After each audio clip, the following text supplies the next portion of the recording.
Hello everyone. So student, today we will discuss about part 8 GLD book reading with explanation. In this session we will cover evaluation in extension, scope of extension, system approaches in extension, LPG model and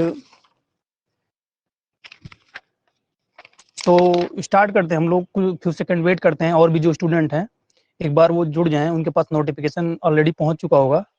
so please एक बार doctor Subhransh आप वो connected हैं, एक बार chat box में write down करके बता दीजिए कि वॉइस आपको जा रही है प्लीज।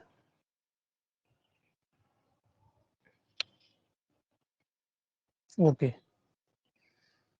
सो स्टार्ट करते हैं हम लोग सेशन। जो भी कनेक्टेड होते रहेंगे स्टूडेंट।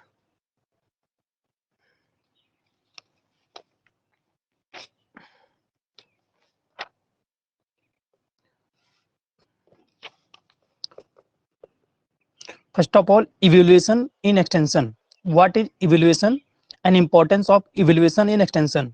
तो इवैल्यूएशन जो होता है वो प्रिवेंट स्टेगनेशन करता है। स्टेगनेशन क्या होता है कि एज ए रुकावट जो डिफरेंट आती हैं जब भी कोई हम प्रोग्राम चलाते हैं तो काफ़ी तेज़ी से स्टार्ट होता है प्रोग्राम, उसमें वर्किंग बहुत हार्ड मतलब स्टार्टिंग पे पॉइंट पे बहुत तेज़ी से उसमें डेवलपमेंटल वर्क चलता है, बट फ्यू टाइम के बाद उसमें एज ए रुकावटें आ जाती हैं। मतलब जो जिस स्टार्टिंग पॉइंट से वो जिस स्पीड से स्टार्ट होता है उस स्पीड से नहीं चलता, इसलिए इवैल्यूएशन किया जाता है कि उसकी स्टेगनेशन चेक करने के लिए उसमें स्टेगनेशन ना आए, रुकावट ना आए।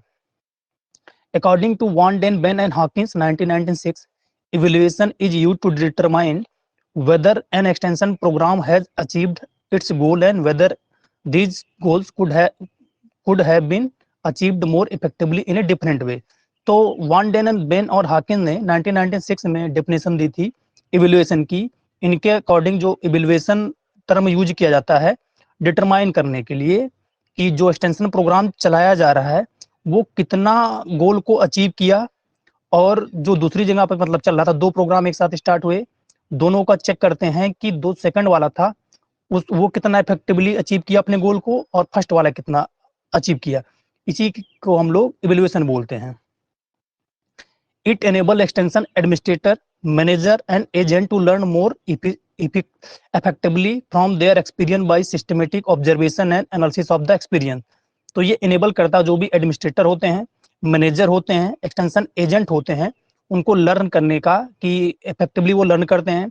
एक उनको एक्सपीरियंस देता है कि कैसे सिस्टमेटिक ऑब्जर्वेशन किया जाता है, और जो भी एक्सपीरियंस होता है उससे एनालिसिस करते हैं वो लोग, प्री प्रेजेंट टाइम की एनालिसिस से और फ्यूचर की पास्ट वाली सिचुएशन से, तो एनालिसिस करते हैं। Next, the purpose of evaluation will determine which data have to be collected for evaluating extension program। तो जो पर्पज होता है इवेल्युएशन का, उसका हम लोग अगर कैसे पर्पज का कैसे डिटरमाइन करते हैं तो वो हम एज ए डेटा से करते हैं कि जो हमने डेटा कलेक्ट किया है वो किस पर्पज से किया है। A distinction may be made between formative evaluation which gathers information for development of an effective extension programme. तो जो कि एक डिस्टेंशन मतलब डिफरेंस देता है। मान लीजिए हमने डेटा जो कलेक्ट किया कि हमको एक इफेक्टिव एक्सटेंशन प्रोग्राम चलाना है, उसके लिए वो कौन सा होता है, वो फॉर्मेटिव इवैल्यूएशन होता है। And summative evaluation which try to measure the end result of a program in order to decide whether or not it should be continued. तो जो फॉर्मेटिव होता है इसमें हम लोग डेटा किस लिए कलेक्ट करते हैं, हमको एक्सटेंशन प्रोग्राम चलाना होता है। एंड समेटिव में हम ये चेक करते हैं कि व्हाट हैज बीन रिजल्ट, जो हमने प्रोग्राम चलाया उससे क्या क्या चेंजेस आए, क्या उसके इफेक्ट पड़े, वो हम चेक करते हैं समेटिव इवैल्यूएशन में। डेटा कलेक्टेड में भी क्वांटिटिव और क्वालिटेटिव। तो डेटा को दो टाइप के होते हैं, ये ऑलरेडी सबको पता होगा। एक क्वालिटेटिव डेटा होता है, एक क्वांटिटिव डेटा होता है। जो क्वांटिटिव डेटा होता है वो एज ए नंबर को इंडिकेट करता है, जबकि जो क्वालिटेटिव डेटा होता है वो स्पेसिफिक किसी कैरेक्टर को इंडिकेट करता है।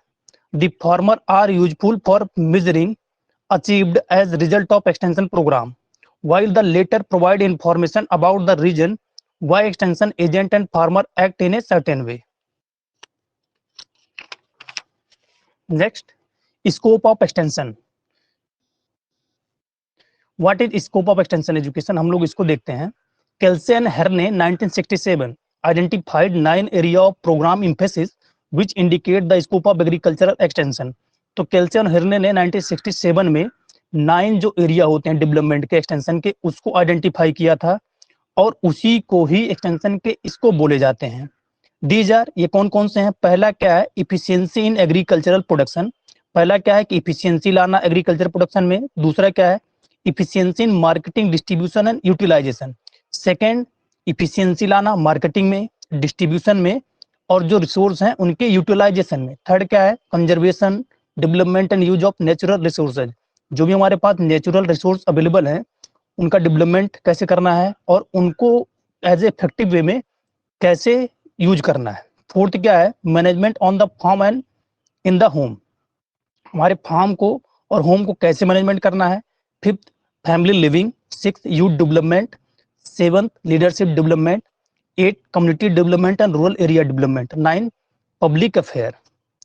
Extension is an integral part of agriculture and rural development programme in India. तो एक्सटेंशन जो इंटीग्रल पार्ट है, अभिन्न अंग है एग्रीकल्चर और रूरल डेवलपमेंट प्रोग्राम का इन इंडिया। एक्सटेंशन जो मेजरली जो इसका फंक्शन होता है वो एग्रीकल्चर और रूरल डेवलपमेंट ही करना होता है।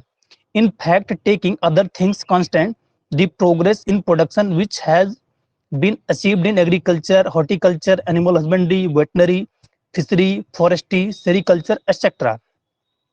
अगर हम लोग एग्रीकल्चर सेक्टर की बात करें जिसमें प्रोडक्शन क्या क्या इंक्लूड होते हैं, जैसे हमारा एग्रीकल्चर सेक्टर हो गया, हॉर्टिकल्चर हो गया, एनिमल हस्बेंड्री हो गया, वेटनरी हो गया, फिशरी हो गया, फॉरेस्ट्री, सेरिकल्चर, ये सब हमारे जो है वो फर्स्ट पार्ट है जो एग्रीकल्चर से रिलेटेड है।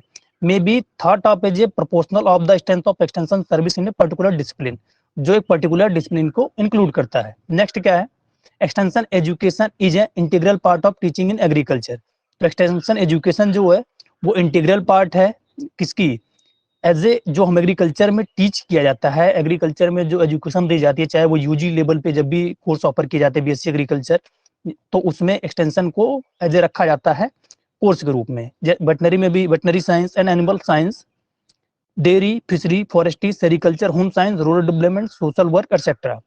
तो एनिमल साइंस में भी एक्सटेंशन को रखा गया है, डेयरी साइंस में भी रखा गया है, फिशरी में भी रखा गया है, फॉरेस्ट्री में भी रखा गया है, sericulture, home science, rural development and social work. जितने भी एज ए जो साइंसेज हैं ये, इसमें एक्सटेंशन को रखा जाता है जो कोर्स करिकुलम की तरह। Extension help in generating knowledge appropriate to the people by finding out their needs and problem. तो एक्सटेंशन क्या हेल्प करती है? पर्सन को नॉलेज जनरेट करने में, और जो उनके पास एज ए प्रॉब्लम है उसको आइडेंटिफाई करने में, और अकॉर्डिंग टू उनकी नीड के हिसाब से क्या उनके पास होना चाहिए, इसको भी एक्सटेंशन जो हमारा फार्मर को आइडेंटिफाई कराने में हेल्प करता है। Next, the welfare of the people depend on the extent to which knowledge relevant to them are converted into action to attain his objective. Extension principle and method are being used in varying degree in medical, engineering, law and other discipline. It is desirable the extension is applied more in various disciplines so that they can contribute more to the well-being of the people. तो extension सिर्फ agriculture sector तक ही limited नहीं है, चाहे engineering sector हो, law हो, medical sector हो, हर sector में हमारा एक्सटेंशन जो है वो इंक्लूड होता है, जो इंटीग्रल पार्ट के रूप में इसको टीच किया जाता है या पढ़ाया जाता है। Next, human suffering arising out of problem like. तो प्रेजेंट टाइम पे जो ह्यूमन सफर कर रहा है, कौन कौन सी प्रॉब्लम है? पहला ओवर पॉपुलेशन हो गया, इलिटरेसी हो गया, इल हेल्थ हो गया, डिस्ट्रक्शन ऑफ फॉरेस्ट हो गया, नेचुरल क्लाइमेटीज एक्सेट्रा। तो ये हर कोई किसी भी सोसाइटी हो या कोई भी कंट्री हो, वर्ल्ड इससे फेस कर रहा है जो भी ये प्रॉब्लम है। To mention a few are in many cases preventable, people can be educated and motivate to take timely action. तो इन सब की प्रॉब्लम को अगर हमको दूर करना है तो जो भी एज ए पीपुल है उनको हमको टीच करना पड़ेगा, एडुकेट करना पड़ेगा और मोटिवेट करना पड़ेगा कि जो भी उनको वर्क करने हैं या प्लानिंग करनी है वो टाइमली उसको अडॉप्ट करें और उसको एक्शन करें, which shall help in mitigating their suffering.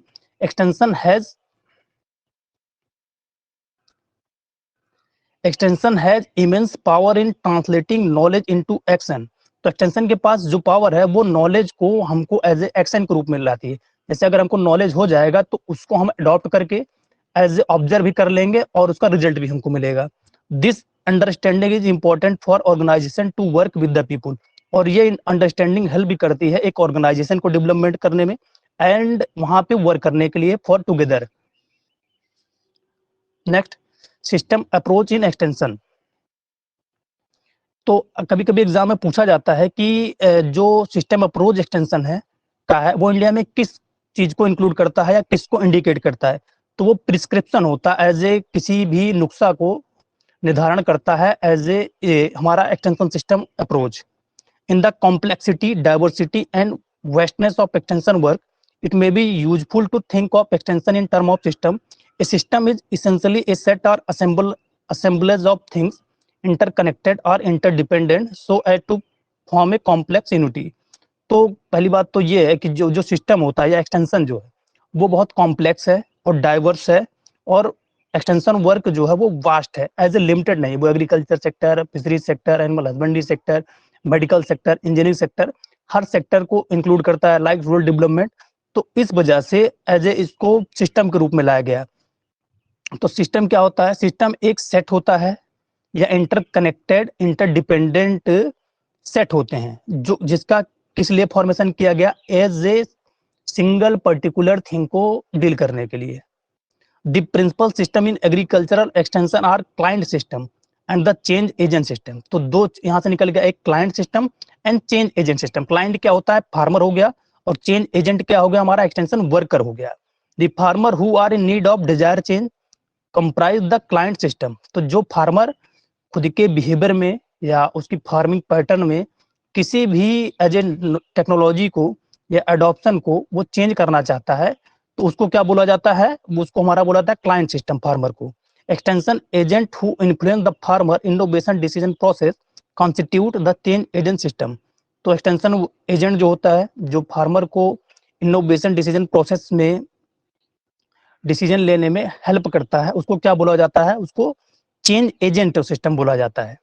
Change agent provide linkage between the change agency and the client system.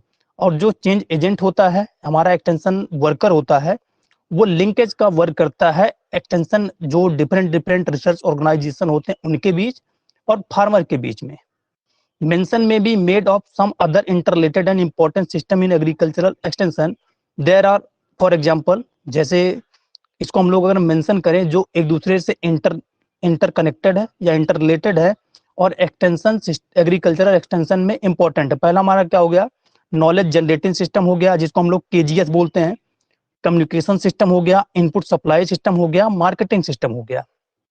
Knowledge generating system क्या है? Knowledge is generated through research. तो नॉलेज जो हमको आती है वो रिसर्च से आती है। Research for agriculture is carried out at the national and international level. तो जो रिसर्च होते हैं एग्रीकल्चर के, वो नेशनल और इंटरनेशनल दोनों लेवल पे होते हैं।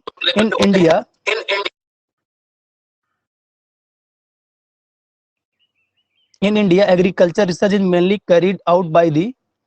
तो इंडिया में जो स्पेशली रिसर्च होता है वो एग्रीकल्चर यूनिवर्सिटी के through, ICR Indian council of agriculture research institute उनके थ्रू, एआईसीआरपी जो होते हैं all India coordinated research project, AICRP के थ्रू होते हैं। कम्युनिटी बोर्ड जैसे टी बोर्ड हो गया, कॉफी बोर्ड हो गया, इनके थ्रू स्पेशली इंडिया में है जो रिसर्च वर्क होता है। तो एक्सटेंशन वर्कर जो होता है, एजेंट होता है, वो इनके बीच और फार्मर के बीच में एज ए लिंकेज का वर्क करता है। Private organisation also conduct research in agriculture and allied field.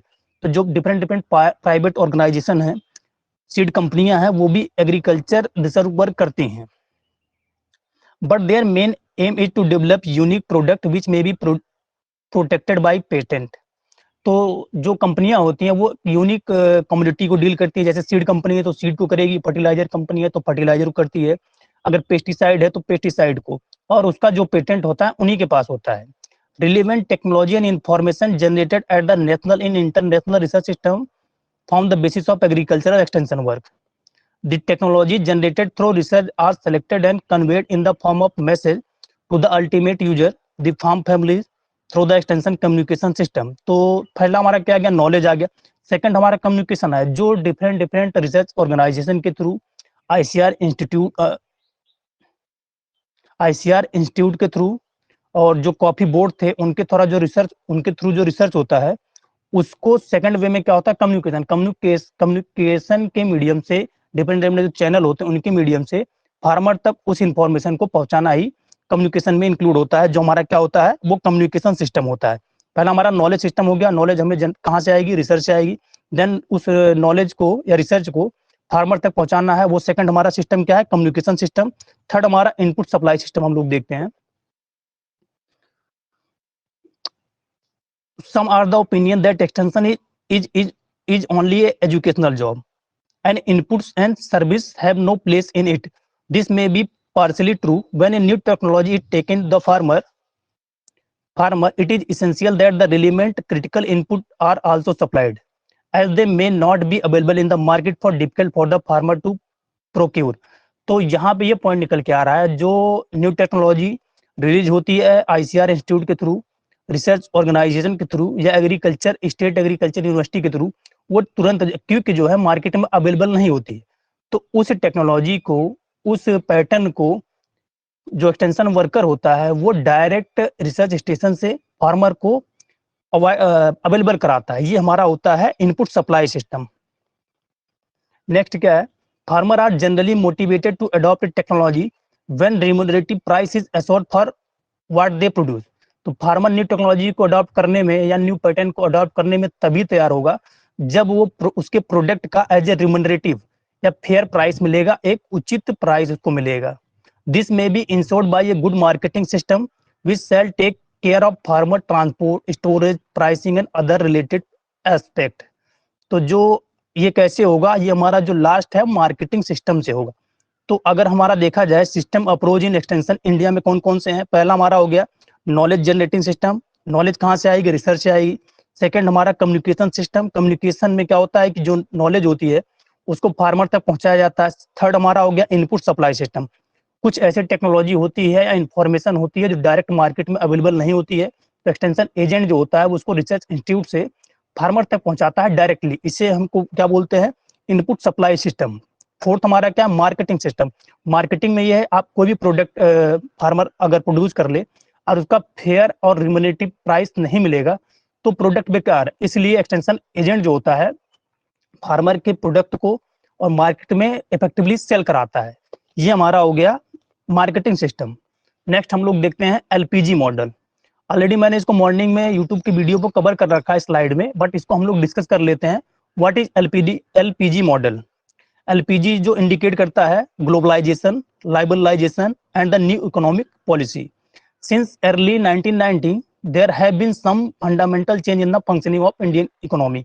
तो 1990 के पहले, 90 में, उसके पहले जो इकोनॉमिक थी हमारी काफी ज्यादा स्लो डाउन चल रही थी। उस समय हमारे पीएम थे मनमोहन सिंह। तो इकोनॉमिक को न्यू रिफॉर्म इसलिए किए गए उसको बूस्ट करने के लिए। तो इसको हम लोग देखते हैं। एलपीजी मॉडल कभी कभी एग्जाम में पूछा जाता है कि डायरेक्टली पूछ लेता है एलपीजी मॉडल इंडिया में कब आया या कब अडॉप्ट किया गया। तो 1991 में इसको अडॉप्ट किया गया था। तो देखते हैं हम लोग व्हाट इज ग्लोबलाइजेशन। तो ग्लोबलाइजेशन क्या होता है, आप ज्वेलरी की बुक जब भी रीडिंग करिएगा, जो ग्लोबलाइजेशन की डेफिनेशन है वो लाइबरलाइजेशन में दिया हुआ है और लाइबरलाइजेशन की डेफिनेशन ग्लोबलाइजेशन में दिया है। तो जो सेकंड की डेफिनेशन है वो फर्स्ट की है, फर्स्ट की सेकंड, ये रॉन्ग इसमें दिया हुआ है। तो हम लोग देखते हैं ग्लोबलाइजेशन। तो ग्लोबलाइजेशन जो होता है opening up of monopoly market to increase foreign and domestic competition. तो जो हमारी मार्केट होती है किसी भी कंट्री की, उसमें उसका मोनोपोली होता है। मान लीजिए इंडिया की मार्केट है तो इंडिया का उसमें मोनोपोली है। जब हम उसको ओपन कर देते हैं, जो भी फॉरेन कंट्री है वो अपने प्रोडक्ट को यहाँ पे इंट्रोड्यूस कर सके या एंट्री कर सके, तो इंडिया के प्रोडक्ट में और फॉरेन के प्रोडक्ट में दोनों के बीच में कंपटीशन होगा, जिससे कि जो क्वालिटी प्रोडक्ट, टाइमली सप्लाई, ये सब चीजें अवेलेबल हो जाएंगी और एक कंपटीशन होगा दोनों के बीच में, इंडिया के बीच में और फॉरेन कंट्री के बीच में। तो इससे क्या होगा कि कंपटीशन की वजह से फार्मर को या किसी भी कंज्यूमर को इफेक्टिव कम्युनिटी मिलेगी। सेकंड, उसके बाद क्या, लाइबरलाइजेशन क्या है, तो by opening the Indian economy to foreign investment. तो जो इंडिया की इकोनॉमी या किसी भी कंट्री की इकोनॉमी, उसमें फॉरेन इन्वेस्टमेंट करने के लिए अगर उसको खोल दिया जाए तो उसको हम लोग लाइबरलाइजेशन बोलते हैं। नेक्स्ट क्या है, privatisation, including formation of jointly owned public private enterprises and sale of public sector enterprises. तो प्राइवेटाइजेशन क्या होता है कि जिसमें पब्लिक सेक्टर का अथॉरिटी खत्म करके या कम करके प्राइवेट सेक्टर का अथॉरिटी को बढ़ा दिया जाए, तो उसी को हम लोग प्राइवेटाइजेशन बोलते हैं। Next deregulation. डीरेगुलेशन क्या होता है कि जिसमें गवर्नमेंट का कंट्रोल डोमेस्टिक इंटरप्राइज पे हम लोग बढ़ा दें तो उसे डीरेगुलेशन बोलते हैं। The emerging world market provide both opportunity and constant for agriculture. तो जो वर्ल्ड मार्केट है वो अपॉर्चुनिटी और कांस्टेंट दोनों प्रोवाइड कराती है एग्रीकल्चर को। कोई भी होगा, किसी भी कम्युनिटी का या किसी भी टेक्नोलॉजी का एडवांटेज और डिसएडवांटेज दोनों होता है। तो कौन कौन से इसके डिसएडवांटेज आए हम लोग उसको देखते हैं। The gradual removal of trade barrier in agriculture protection system में allow producer for example to venture into new product like flower, labour intensive crop etcetera. तो इसको हटाने की वजह से न्यू न्यू जो कौन कौन से ट्रेड बैरियर आए, पहला क्या हो गया, एग्रीकल्चर प्रोडक्शन सिस्टम में अलाउ हो गए, जैसे कि फ्लावर सेक्टर हो गया, labour intensive crop etcetera. It can be exported but it may also effectively wipe out local agriculture branches where product can be imported more cheaply. तो इसको Leeuwis and van den Ban ने 2004 में दिया था कि जो अगर कोई भी मान लीजिए टेक्नोलॉजी का एडवांटेज और डिसएडवांटेज दोनों होता है, तो इसके जो लाइबरलाइजेशन की वजह से कुछ ऐसे सेक्टर थे जहां पे काफी स्लो डाउन हुआ। Next WTO। इंडिया है join the WTO World Trade Organization. तो एग्जाम में पूछा जाता है कि एग्जाम WTO का फॉर्मेशन कब हुआ। तो 1 जनवरी 1995 को WTO का फॉर्मेशन हुआ था। इसके पहले जो WTO को गेट के नाम से जाना जाता था, general agreement tariff for trade, 1948 में उसका फॉर्मेशन हुआ था। इसके लिए एज ए डंकल प्रपोजल चलाया गया 1986 से 1992 तक चला था। उसके आर्थर डंकल हेड थे। तो आर्थर डंकल प्रपोजल के थ्रू ही WTO का फॉर्मेशन हुआ था। तो 1995 से इंडिया जो है वो WTO का मेंबर है। Second point, the rapid development of computer based information communication technology in India are energizing all sector of economy has the steam engine did during the industrial revolution। तो ICT का जो India में introduction हुआ था या introduce हुई थी, वो भी 1995 में ICT इंडिया में इंट्रोड्यूस हुई थी। तो ये भी इकोनॉमिक रिफॉर्म में काफी इसका भी हेल्पफुल रहा। Next, financial institution like bank, stock market, FDI, foreign direct investment etcetera and some extend World Bank, IMF, India International Monetary Fund, Asian Development Bank etcetera are play greater role in economic development of country. तो ये different जो organisation थे या institute थे, ये भी India की economic development में काफी मेजर रोल प्ले किए। नेक्स्ट, डी क्या है, protection of environment has become an important issue in economic development. तो जो इकोनॉमिक रिफॉर्म हुए वहां पे सबसे बड़ा प्रॉब्लम क्या इशू निकल के आया, एनवायरनमेंट का protection. The new economic policy of 1991 initiated massive and radical change in India's political economy toward free market forces. Business competition would determine prices, the volume of sale, and other economic factor in the Indian economy. Subsidy, particularly in the farming sector, has become a highly debatable issue both at the national and international level. तो new economic policy 1991 के through जो India की political economic थी वो free हो गई। यहाँ की जो मार्केट थी वो फ्री हो गई, जस्ट लाइक टैरिफ उसमें कम हो गए, और जो एंट्री के रिस्ट्रिक्शन थे न्यू प्रोडक्ट के, वो आप इजीली कोई अदर जो कंट्री थी वो भी अपने प्रोड्यूस को इंडिया की मार्केट में इजीली इंट्रोड्यूस कर सकती थी, एंट्री दे सकती थी। Next, demographic डिवाइडेंट। तो ये डेमोग्राफिक जो डिवाइडेंट है एज ए हमारे एक्सटेंशन में बहुत ज्यादा इसका मेजर रोल नहीं है। नेक्स्ट, जो पॉलिसी बनी थी, goal of national policy for farmer. तो नेशनल पॉलिसी जो फार्मर के लिए बनी थी वो 2004 में MS स्वामीनाथन उसके हेड थे। यहाँ से ये क्वेश्चन बन सकता है। Then changing farm situation in India. ये इंपॉर्टेंट है कि एग्जाम में आपसे पूछ सकता है, या डिस्क्रिप्टिव या ऑब्जेक्टिव दोनों, कि जो फार्म सिचुएशन है इंडिया में उसके चेंजेस कौन कौन से वे में चेंजेस आ रहे हैं। तो पहला जो चेंजेस है, the purpose in farming has change. तो पहले का पर्पज जो फार्मिंग का था और अब के पर्पज में काफी चेंजेस आ गया। पहले का फार्मिंग का पर्पज ये था कि हमको ओनली फूड मटेरियल सप्लाई करना, मतलब पहले का जो पर्पज था फार्मर का, उनका ये था कि सिर्फ वो फूड मटेरियल के लिए ही क्रॉप को ग्रो करते थे।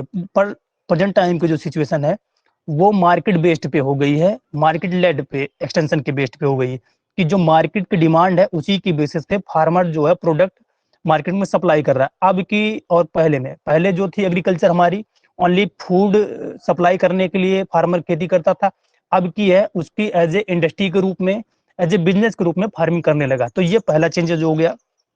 नेक्स्ट क्या है, द फार्म बेस इज डीजनरेटिंग। तो पहले के और अब के जो फार्म के बेस थे वो डीजनरेट हो गए, मतलब चेंजेस उसमें भी आ गया। पहले जो थे फार्म थे वो कच्चे होने थे, उनके स्ट्रक्चर इंफ्रास्ट्रक्चर में भी चेंजेस आ गए। पहले जो थे फार्म पे इरिगेशन के सिस्टम नहीं उतने अवेलेबल थे, बट प्रेजेंट टाइम पे इरिगेशन के सिस्टम भी वहाँ पे अवेलेबल हो गए हैं। और जो चेंजेस आ रहे हैं वो स्पेशली उसमें इंफ्रास्ट्रक्चर डेवलपमेंट में फार्म के बेस पे थे। Next, aspiration of farmer are rising. तो जो फार्मिंग कमिटी है उनके जो लाइफ स्टाइल है वो भी अब से और पहले में काफी चेंजेस हो गया है। Farming community are moving on a fast track. तो फार्मिंग जो कम्युनिटी वो काफी तेजी से चेंज हो रही है, चेंज हो रही है। Village isolation is getting reduce with expanding road links and media reach. तो विलेज लेवल पे भी काफी रोड जो सड़कें हैं या रोड का लिंकेज हो गया है, वहां पे भी सोशल मीडिया पहुंच चुकी है। Literacy level are rising. तो विलेज लेवल पे भी लिटरेसी, मतलब वहां पे भी शिक्षा दर बढ़ रहा है। तो कहने का मतलब है कि जो फार्मर है उसके लिविंग स्टैंडर्ड, फूड मटेरियल और ड्रेसिंग पैटर्न में भी चेंज आ रहा है। Next, emergence of new technology slackness. तो यहाँ पे यही है कि जो न्यू न्यू टेक्नोलॉजी हमारे एग्रीकल्चर से रिलेटेड वो फार्मर को इंट्रोडक्शन हो चुका है, उनको डिफ्यूज भी हो चुकी है, वो न्यू न्यू टेक्नोलॉजी को अडॉप्ट भी कर रहे हैं। तो इसमें यही निकल के आता है कि न्यू टेक्नोलॉजी को फार्मर ने अडॉप्ट कर लिया है। Next, capacity building become the craze. तो farming is what farmer do. तो इसमें यही है कि फार्मिंग जो थी वो फार्मर जो करता है उसी को फार्मिंग बोला जाता है। Also we know that farmer is only end user of natural farm resources. तो फार्मर जो है वही जो भी हमारे नेचुरल रिसोर्स होते हैं अवेलेबल, उनको वही सिर्फ यूज करता है एज ए फार्मिंग के वे में, क्रॉप किंग पैटर्न में, एज ए एनिमल हस्बेंड्री के रूप में। तो जो नेचुरल रिसोर्सेज हैं उनका प्रॉपरली जो यूज अगर करता है तो वो फार्मर हमारा होता है। Next, future challenge for extension. क्या क्या फ्यूचर के चैलेंजेस होने वाले एक्सटेंशन में, या क्या इसकी फ्यूचर प्लानिंग होनी चाहिए, उसको हम लोग देखते हैं। In the emerging scenario, the task of extension has now become to be more challenging. तो आने वाले समय में जो भी एक्सटेंशन के टास्क हैं वो काफी चैलेंजिंग होने वाले हैं, चैलेंज ओरिएंटेड होने वाले, which demand a system of market led extension. और जिसकी डिमांड है market led extension. Market led extension की जो मीनिंग होती है कि एज ए मार्केट के डिमांड के बेस्ड पे हमको अपने प्रोडक्ट को सप्लाई करना है। मान लीजिए मार्केट में प्रेजेंट टाइम की डिमांड चल रही है कॉलीफ्लावर की, अगर हम उस समय उसको सप्लाई नहीं कर रहे हैं तो हमारी जो सेकंड वाली कम्युनिटी है वो बेकार है। तो इसका कहने का मतलब यही है मार्केट लेड एक्सटेंशन का, कि मार्केट के डिमांड के हिसाब से ही अपने प्रोडक्ट को आप मार्केट में सप्लाई करिए, with specific focus on diversification, post harvest management, export orientation, market intelligence and consumer orientation. और ये क्यों हुआ? पहली बात तो इन्वायरमेंट का काफी डाइवर्सिफिकेशन हो गया, पोस्ट हार्वेस्ट मैनेजमेंट आ गए। जैसे प्रेजेंट टाइम पे अगर आपकी पी अवेलेबल है मार्केट में और इसको हम समर में भी अवेलेबल हो जाती है, ये किसका रिजल्ट है? पोस्ट हार्वेस्ट मैनेजमेंट का। एक्सपोर्ट भी अब इजीली हो सकते हैं, ट्रांसपोर्टेशन के जो वो बढ़ गया है, मार्केट इंटेलिजेंस आ गया है कंज्यूमर ओरिएंटेशन की वजह से। However the most important challenge for future extension system and it's manager would be the management of knowledge. और जो दूसरा सबसे बड़ा जो भी एक्सटेंशन पर्सनल है, एक्सटेंशन एजेंट हैं, एक्सटेंशन के टीचर हैं, उनके लिए जो दूसरी टास्क या चैलेंजिंग होने वाला है मैनेजमेंट ऑफ नॉलेज। कैसे नॉलेज का मैनेजमेंट करना है, ये सेकंड है। In upcoming year the success of a farmer is going to be primarily dependent upon his or her level of knowledge. तो अपकमिंग ईयर में, आने वाले वर्षों में जो फार्मर की सक्सेस डिपेंड करेगी उसके नॉलेज के ऊपर डिपेंड करेगी। Agricultural extension program need to be oriented toward enhancing the decision making ability of rural people, especially farmer, by expanding their exposure of effective organization and management in a knowledge intensive manner। तो कहने का यहाँ तो मतलब agriculture extension जो भी programme होंगे future में वो उनके नीड बेस्ड पे, और जो नॉलेज आए उसी से वो बेटर डिसीजन लेंगे कि हमको किस वे में क्या क्या फार्मिंग के न्यू तरीकों को या फार्मिंग सिस्टम को कौन कौन से अपनाना है, हमको मिक्स्ड फार्मिंग करना है या रिले करना है, ये कैसे आएगी? नॉलेज से। तो कहने का मतलब पहला क्या प्रॉब्लम आ रहा है? पहला ये आएगा कि हमको मार्केट के डिमांड के हिसाब से प्रोडक्ट को सप्लाई करना। सेकंड है कि जो नॉलेज है उसको कैसे हम फार्मर को इफेक्टिवली पहुंचाएं, इंफॉर्मेशन या नॉलेज, जिससे वो जो अच्छे से अच्छा या अवेलेबल जो भी डिसीजन है उनमें से बेटर डिसीजन वो चूज कर सके। सो नेक्स्ट जो हमारा पार्ट होगा वो 9th पार्ट होगा, जिसमें हम लोग रूरल सोशियोलॉजी एंड साइकोलॉजी को कवर करेंगे। ये सेशन मैं एंड करता हूँ। जो भी स्टूडेंट कनेक्टेड थे, थैंक यू फॉर लिसनिंग।